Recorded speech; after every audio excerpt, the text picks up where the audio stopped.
I'm ready to do some hole punches. I will need a hole puncher in my project. To do this hole punching, you will need to first understand how a hole punch works. There's usually a post, there's a hole that the post will go into, and there's a little like tongue here. You always want to make sure that your paper gets put between the tongue and the hole, not between the tongue and the post, in order to be hole punched easily. Then you want to put your hole punch onto the paper, sliding all the way in. So notice here that I have the post and the tongue on top, and the whole part of the hole punch is underneath. And I want to make sure that I'm not going to put a hole right here at the very edge, but instead push this as far in as it'll go. And using my fingers as a guide, I'm going to be at least 2 fingers away from the edge of the paper before I squeeze the handle to punch. Then I'm going to slide the hole punch down 2 fingers away from the last one. Make sure again it's all the way in, and punch. Slide down, measure, and punch. Slide down, measure, and punch. All the way across my paper. I have now hole punch. All these little bips and bobs, I'm going to make sure that I sweep those up into my hand, off the table, and I throw these in the trash can, please. Don't let them go all over the floor. It's a big mess. With my yarn box, in order to get the color yarn for my fringe, I want to choose whatever yarn I'm choosing and pull it gently from the box. I'm going to take this yarn and I'm going to wrap it from my hand to my elbow. And then I'm going to wrap it around my arm like this. And I'm going to count the number of holes that I have. In my case, I have 1, 2, 3, 4, 5, 6, 7. I've got 7, so I'm going to wrap 7 times. So this is 1, 2, 3, 4, 5, 6, and here's 7. Now I'm going to make sure I never cut close to the box, always far away. You can let that fall, leave this, and then you're going to take this string back to your table.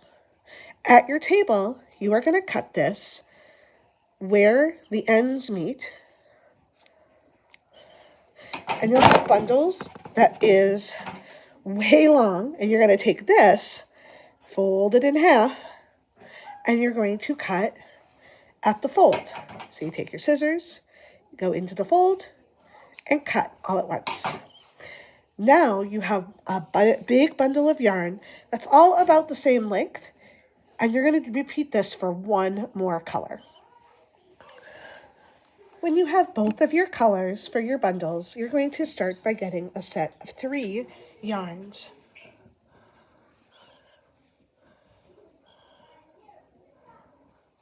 You can have 2 of one color, all 3 the same color. It is your choice on how you're doing it. Okay? Then, when you have your set of 3, you're going to take this bundle and fold it in half. Now, you're going to pinch the fold so that all 3 of those yarns are together in that little pinch. Don't pinch way down here. This is not useful. It needs to be very short in your fingers with just a tiny little bit pushing through. Now you take your bag, you take your pinched yarn, and you're going to take your hand that goes underneath the paper, and you're pushing through that yarn through the hole. Let me zoom in.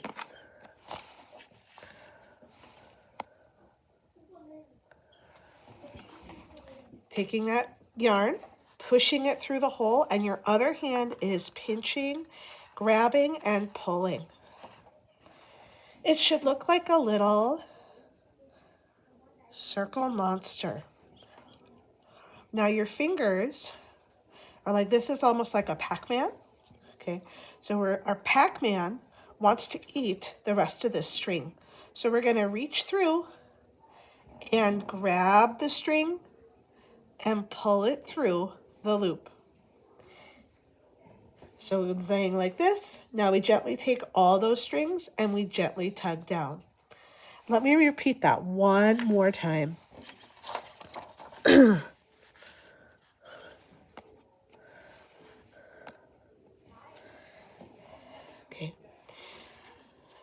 We take our group of 3 strings.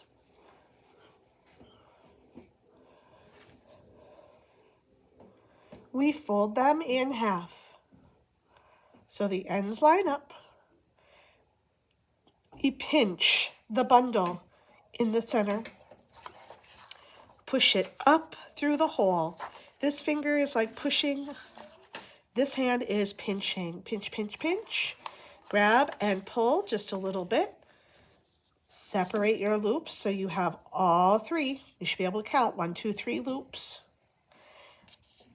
2 fingers through the loop. Grab and pull all of that yarn through.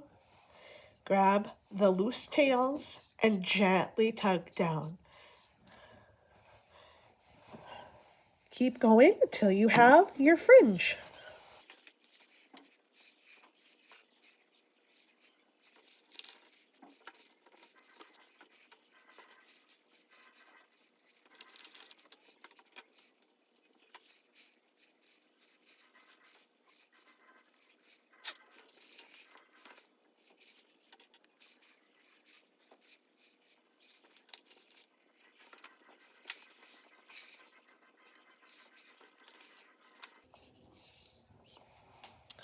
When you're done, make sure all your fringe lays nice. If you want to, you can trim a little bit at the very ends of these yarns. Do not cut it way up here. It will come undone. So make sure your fringe is pretty long, but you can trim them so they're the same length or close to it.